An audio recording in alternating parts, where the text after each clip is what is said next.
They couldn't take me because they had a python in their car.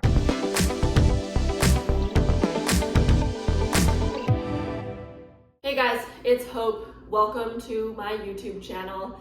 Today we are going to be talking about a somewhat serious topic. We're going to be talking about Uber and service dogs and just why I'm so frustrated right now with all of the service dog access issues that I've faced. So I'm going to start with a story of something that I dealt with very recently, and then we'll kind of shift into just a discussion about how I feel about the overall situation and why I'm frustrated.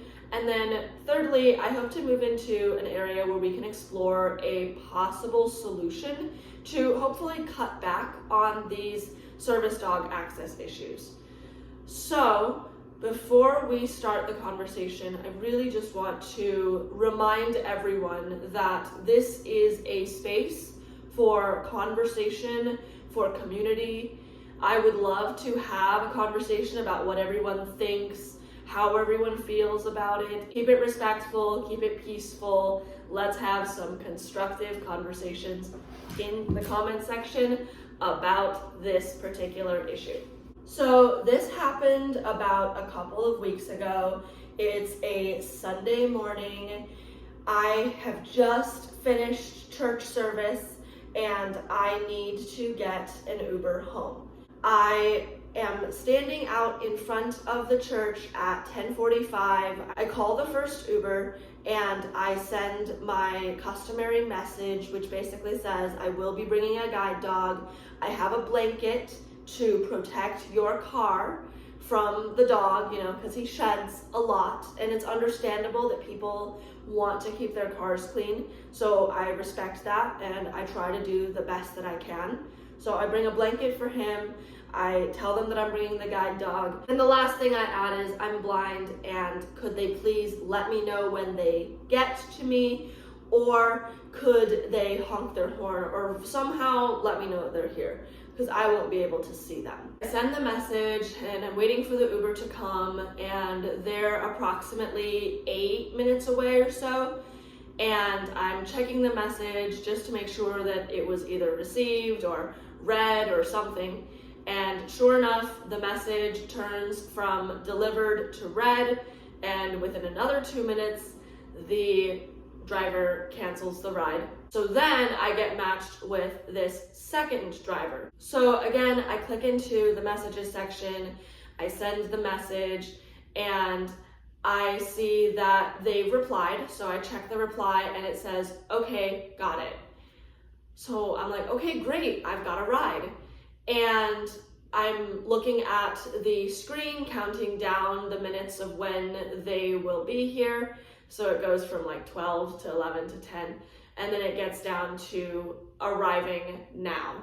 And so I'm looking around and I'm trying to find the Uber driver, because I try to use what little vision I have to look for clues as to who might be my Uber driver, but it's still very difficult to tell because I can't see the make and model of the license plates or the cars or anything like that. I have no clue what anything looks like in terms of a Toyota, a Maserati, a Jedi, no, not Jedi, Tesla. Anyways, so I can't see the make and model of cars. I can't see the license plate from that far away.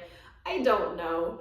So I am looking for the driver, can't find them. So I message them again and I just say, hey, I can't see you. Can you let me know where you are or try to help me find you? And all they reply is, I've arrived. And so I text back and I'm like, I just can't see you. I don't know where you are. Can you tell me where you are so I can find you? I've arrived. Okay.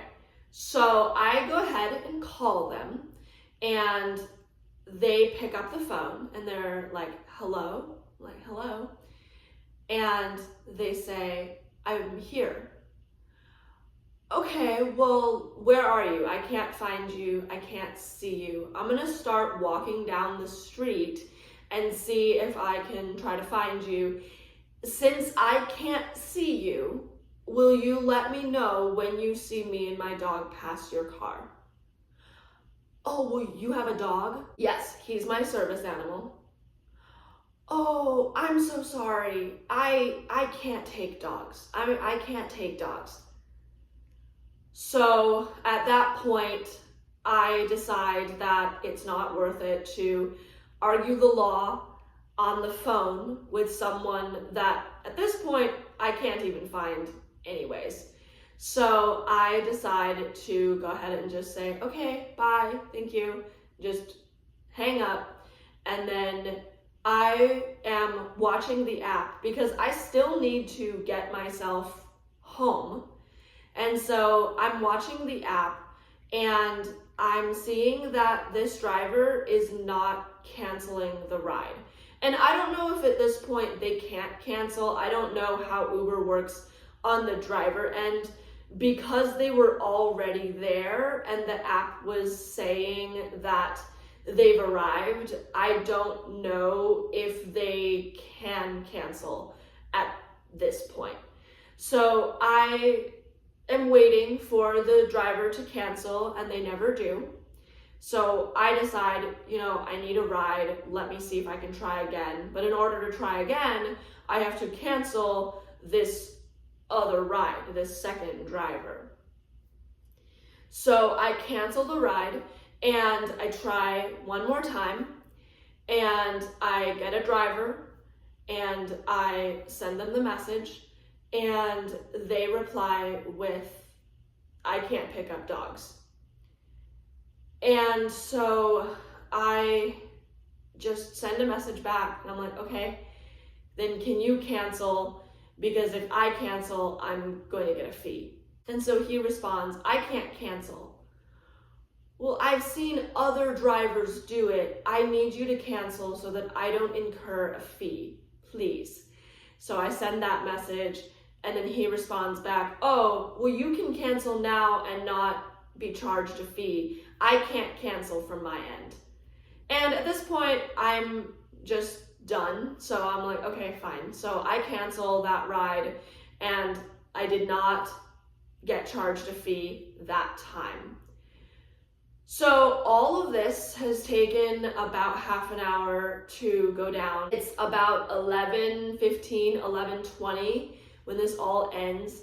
3 drivers in half an hour and I'm still at the church and not able to get home. And after all of these situations, I actually reported it in the Uber app. So I told the accessibility team everything, especially about the one driver who canceled on me when they got there and I had to cancel the ride and take the fee. So I told them about that and they actually refunded me my money, which is really exciting. I really appreciate their customer service and accessibility teams for being there for riders so that we can report these types of things. I just want to talk about the frustration and the emotion that I went through that morning. I think that I went through so much emotion because Leader is my eyes to the world. He gives me my independence. He's my mobility aid. He really does help me and make sure that I stay safe and that I can travel confidently through my world. And to deny him access is inherently denying me because we come as a package deal, especially when we're already out and about together. And so I can't get home. I can't get to the store or the event or the place that I need to go because a driver is refusing to take me because of my service animal. And it's really frustrating because under federal law, it's illegal to discriminate against service dogs. This is not my first time going through something like this with Uber. If I need to Uber to somewhere, which most of the time I don't, but when I do, I get so anxious and so worried that something's going to happen. And I will actually save myself about half an hour to 45 minutes before I actually need to leave the house to get to wherever I'm going, because I expect at least 1 or 2 Ubers to cancel on me simply because of my text about a service dog. So this has been going on for years. I've used Uber since 2018, and I've experienced more issues with Uber than any other area of my life. Like, I don't have a ton of service dog access issues. This is not something that's common in my life. It happens every once in a while, every couple months or so. But a lot of the times when I use Uber, I face these challenges. And I remember, I'll never forget, my mom and I were trying to get to the mall, and I call an Uber, and even as a kid, I told the Uber drivers that I was bringing my guide dog. I sent them the message and told them that I had a guide dog before they even got to the house, and they responded and said they couldn't take me because they had a python in their car. And they didn't want the python and the dog to interact badly. So sorry, but they couldn't take me. So that's sometimes how bad it is. You know, I think this issue has been going on for quite a long time. I think that there's been a lot of people talking about it in the media, in news. A lot of great service dog handlers on YouTube and things like that have been talking about it. And it's still happening. It's still an issue. And I really, really think it needs to be resolved. So, here is my solution. Now, before I give my solution, I want to preface this by acknowledging that this is not the way that it should be. It is illegal to discriminate against a service dog. Bottom line. And ideally, no one would. Everyone would know that whenever a person comes in with a service dog, the driver just takes them. Ideally. Unfortunately, we don't live in an ideal world. You know, drivers sometimes might be going through things, whether they are allergic to dogs, have a phobia of dogs. I know that there are some Uber drivers who are very wary of taking my dog. And sometimes I'll have drivers who ask me if he bites before allowing me to get into their car, things like that. And so I understand that there are some drivers who physically just, for whatever reason, can't take a dog. And I think that it would be really helpful and a good solution to try to at least decrease the number of people who are experiencing last-minute cancellations on their Ubers. If Uber had a feature where a passenger could willingly add a service dog disclaimer in their profile. And what this means is, for someone who does that, it would show up in the Uber app for drivers before the drivers have a chance to accept or decline the ride. Now again, I understand that this is walking on shaky ground in terms of legal status, because, again, it is illegal to discriminate against a service animal and their handler. But we don't live in ideal times, and drivers are already discriminating against service dog handlers. I don't want to use the Uber app because 2 out of 3 drivers, sometimes those are the odds, it depends on the day, but sometimes those are the odds where 2 out of 3 drivers won't take me because I have a mobility aid who is furry. That's the reality of it. And so I end up standing on a street corner waiting for an Uber because 2 out of 3 Uber drivers are choosing not to take me and my service dog. And now I have to wait longer, and I have to keep calling Ubers, and I have to keep trying. Whereas if I had a little service dog disclaimer in my bio, it would automatically send to all the drivers. And so people who don't want to or can't take a service animal can decline the ride. They don't have to take the ride.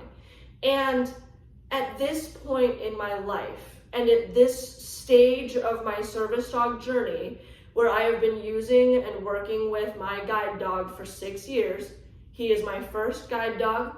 I am very young. I will probably have multiple dogs in my lifetime. And this situation is getting worse. So my thought is, I would rather have drivers illegally decline me without me knowing about it, and someone who is willing to take me accepts the ride, and then I just have to wait for 8 minutes, than to have to argue with the driver because they are in the wrong, because when I tell them about my service animal, they want to back out of the ride and cancel. It wastes my time. It wastes my energy and my emotional health. And so this is why I'm proposing this solution. Not that it is going to stop the illegal behavior, but I think it's going to make it easier on service dog handlers to get around. And it's also going to make it easier for service dog handlers because we don't have to waste 45 minutes just trying to get an Uber. I hope that you enjoyed this video. I really want to have a constructive conversation in the comments section. I want to hear your thoughts. I want to hear your feedback. I don't know. I honestly don't know. This is a solution that I actually heard of first from an Uber driver who was taking me somewhere. So I think this is a great idea. I just don't know though. So let me know in the comment section what you think, and I hope that on your way home you see a cute little rabbit or puppy or kitten or whatever animal you want to see. I hope you see it because it always makes my day when I see cute fluffy things. I hope that you have a great rest of your day. I'll see you guys next time. Bye.